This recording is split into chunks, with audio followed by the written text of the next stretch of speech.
such a good, I mean, they're always good Yep. conversations, Davey, but I love Yep. hearing, I mean, so grateful that they shared their story because I know so many of our listeners, you I out know. there have suffered difficult miscarriages. I know. And so just, incredible to hear about their pain and how God showed up in it. And now, Absolutely. wow, they're pregnant with triplets. I thought it was really interesting to hear Amazing. their like struggle with that after they've, I mean, they're very outspoken about, hey, we're struggling with how to reconcile this. And man, we've wanted with this for so long. And now it's like, wait, God, okay, three, we don't know if we want this, and so that isn't it just an interesting study a little bit on our own Yeah. humanity where we think we want something we don't, and then we don't know that we don't want that. And then it's like, Yeah. It's very God's ways are so real. much higher than our ways. Yeah. And so I just think in all of it, we begin to go, all right, Lord, how do I trust you in this? Whatever lot you have put in front of me, how do we trust you in this? And that right there, man, if we could just, all of us, I'm so guilty of, if we could just get that, right? Oh, if we could just get that, how nice it would be, wouldn't How it? much easier would life be, wouldn't it? Yeah, this is very Well, real though. I love we it. have very real questions when it comes to pain and suffering. Mm-hmm. And we all wrestle with these things. And so we want you to go and ask those questions on the community platform. We would love to do our best to answer those questions. We may not be able to provide answers or anything that's going to resolve that issue for you, but we can at least dialogue about it and maybe bring some reframing or some insight into, our own experience or these conversations that we've had, what we've learned. So someone asked this question, Aubrey and I are going to tackle it. I struggle with isolation and feeling different from 99% of the people in the world because of a unique and devastating betrayal from a one flesh partner. My guess is that, like you, there are only a handful of others that have gone through the exact trauma we each have experienced. My life is so different from the rest of the normal population because of the cleanup and recovery process, which causes me to pull back and clam up. Mm-hmm. Frankly, because of the circumstances of my trauma, I don't feel like I fit into society. I was wondering if you feel this way at times and what your perspective is. Your ministry is one of very few that accept pain as a gift to be used of the Lord. I know it must be hard, but you are an amazing blessing, both compassionate and wise. Wow. Thank you for asking that. This is a very good question, one I'm sure so many of us are wrestling through. How do we, in short, when we don't feel solidarity, we don't feel like anybody quite understands what we're going through because they haven't gone through the exact same thing. Yeah. How do we find community still in that? I really, really appreciate this question. And Davey, one of the things, you read this to me earlier and I immediately thought, and I want to say this very carefully, but one of the things that the enemy loves to do in our pain and in our suffering is isolate us and make us feel like we are either so alone or no one else can understand this, or we just can't, we can't really be authentic in community because of our personal pain story. Yeah. And when the enemy does that, really, in some ways, our shame thrives, right? In that place of isolation. And so little bit, I'm actually hearing some lies from the enemy here. Now, I am imagining there is a very unique betrayal. Absolutely. And so I'm not trying to undermine that or say that it's not particularly unique. But just because someone hasn't been through the exact trauma you've been through doesn't mean people don't want to carry what you're carrying or walk with you, or that their pain can't connect with your pain. I think that's the beautiful, kind of crazy, terrible, wonderful thing about suffering and pain is that, mine might not look like yours. My trauma might not look like yours, but the fact that you and I have both been through trauma, we are immediately bonded in that shared experience. And so I do think for this person in particular, but for any of you, or any of us, if we're starting to feel isolated, look, my pain is so different from other people. My circumstance is so unique that I actually can't enter into community or friendship.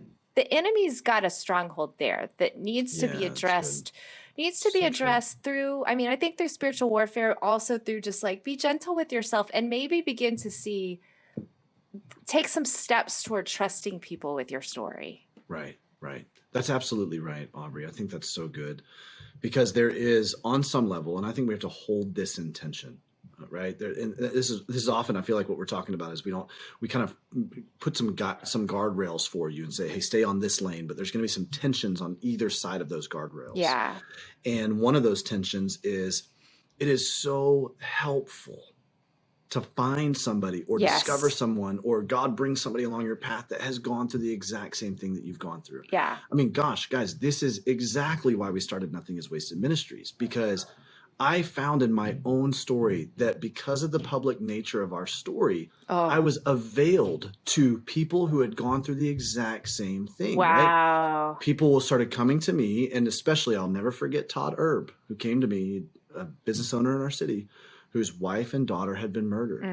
And I found so much hope from him. He wasn't a pastor, he wasn't a counselor, but he became in a sense, a coach to me because he had walked it. And but the more that I started walking with other people in their pain, the more that I realized that was a little bit of an anomaly. Most people didn't have other people who had gone through the exact same thing that they had walked through. Wow. And so I saw Aubrey, I saw a stewardship issue there. I saw this mantle the Lord had said, Davey, you're discovering this because I want you to take part in building that connection point for people. Okay. So that's Nothing is Wasted Ministry. We recognize that. Yeah. That it's important to join our community platform where you can talk to other people who have gone through the same thing. That you can find a certified coach who has gone through the same thing that you have gone through, because they've been there. They know the pathway, right? Your counselor may not. Counseling's so important. But your counselor may not be able to sit there and go, I get it. Yeah. I've been there, right? I'm walking with somebody right now who has he is experiencing an addiction. It's kind of come out, right? And it's a unwanted sexual behavior. And I was able to connect him with somebody else who had experienced that, who has been on our podcast before, who has wrestled with and dealt with that addiction. Wow. And so it was so cool to be able to connect, like, hey, I want you to talk to this person, sit down and have coffee with this person. And then that guy came back to me and was like, oh my gosh, it was amazing. Like, being able to talk to somebody who has walked through this. So that is one side of that guardrail is so important and it's so valuable. But the other side of that guardrail is just what you said, Aubrey, that just because, I mean, we have to recognize every one of our stories are unique. Yeah, that's it. And just because we can't find the exact, down to the minutia, the exact correlation in our story and that person's story, does not mean that we can't, one, glean wisdom from those people, two, find community with those people. That's so good. Yes. Because I do think that there are certain insights that God gives to other people who have walked through other things that actually provide a unique reframing into what we've gone through. Yeah. And so God wants to use that as kind of like a buffering around us, right? Where it's like you bring something really unique to the table when it comes to community or a group of people. Yeah. And so you're able to offer some of that because your story is unique. Yes. But so is someone else. Yes. And they're able to say, hey, think about it this way. And it goes, and it unlocks something for you. Yeah, that's good. And so I would agree. I think that anytime we go too far over to this one, we're like, it's so unique that the enemy is probably trying to get a foothold there to go, nobody understands you. Right. Nobody gets you. Right. You're all alone in this. Yeah.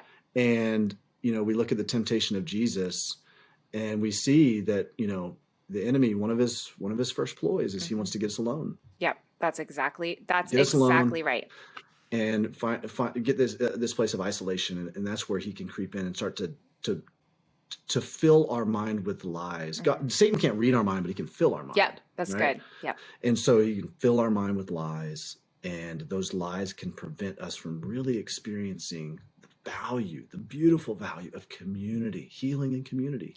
Was just thinking too, I mean, especially, like this is part of why we have the community platform and the community plus. I wonder for this person or any of you who feel this way, isolated in your pain, and Davey, you touched on this, but what might you have to bring to the grief table for other people? Like, I think that's an invitation too, is like God, like you said this, Davey, but God has brought you through your unique journey, but it's not just for you. It's so that you can offer that perspective, your wisdom, your experience to help other people. And that's part of the beauty is like, you have something to receive and you have something to give. And so there's an invitation for you there. You have to think of community, like spiritual community, like a potluck. That's good. Everybody's bringing something. Bring something. Yeah, that's good. Everybody's bringing something. Everybody's contributing to it. Sorry, that's my like growing up in Birmingham, No, that's Alabama, my Southern Oklahoma baby coming too. out. Right? Yep, I love it. Like, and Dietrich Bonhoeffer says it this way: the minute you begin approaching community with what you can get from it, is the minute that you begin to undo what the community was meant to do. Wow. And so. Wow. We approach community, even spaces of healing, to say, what can I offer here? And when we all offer, then it's a bountiful feast that we all share in. But when one person or a couple of people come to be the siphon to pull from and draw from, then it just really unravels that community. And so I would encourage you with that too. It's good, Aubrey. That's a great insight. We want to help any way that we can. We have so many different resources there. Again, I just mentioned so many of them because we want you to be able to walk with someone who has walked the same journey that you, but I can assure you they haven't walked the exact same journey. We can target it as narrowly focused as possible, but we're not going to exactly down to the minute detail. We're not going to be able to get everything exactly correlated with your story. But I do think there's value in it. So we want to point you to nothingiswasted.com. That's right. You can hire a certified coach. You can go through the Pain to Purpose course. You can join the community platform. We've got the devotional there available to you. We have so many resources to get you started on your journey. And so make sure you don't neglect taking those next steps. If you're curious about a next step, write in, email us, hello@nothingiswasted.com. Ask us, hey, I'm struggling. I'm trying to figure out what my next step is. We have people who frequently do that, and we love to answer those questions for you. Make sure you ask questions on the community platform. Again, we'd love to tackle those. That's right. And so we want to thank Sleeping at Last for providing all the music for the Nothing is Wasted podcast. Listen to his music anywhere music can be downloaded and streamed. Follow us on Instagram. We interact with you there with a lot of giveaways and different announcements and stuff. Nothing is Wasted Ministries. Follow Aubrey at AubSamp, and follow Aubrey. You've been doing some really cool reels recently. I've noticed. Oh, why? Thank you, Davey. Really I appreciate that. Very encouraging. Thank you. I like that. That was encouraging. Thank you. You can follow me at Davey Blackburn. It just depends on the season of life. I may or may not be very active. So that's real. That is very real. But I definitely love to engage with you there.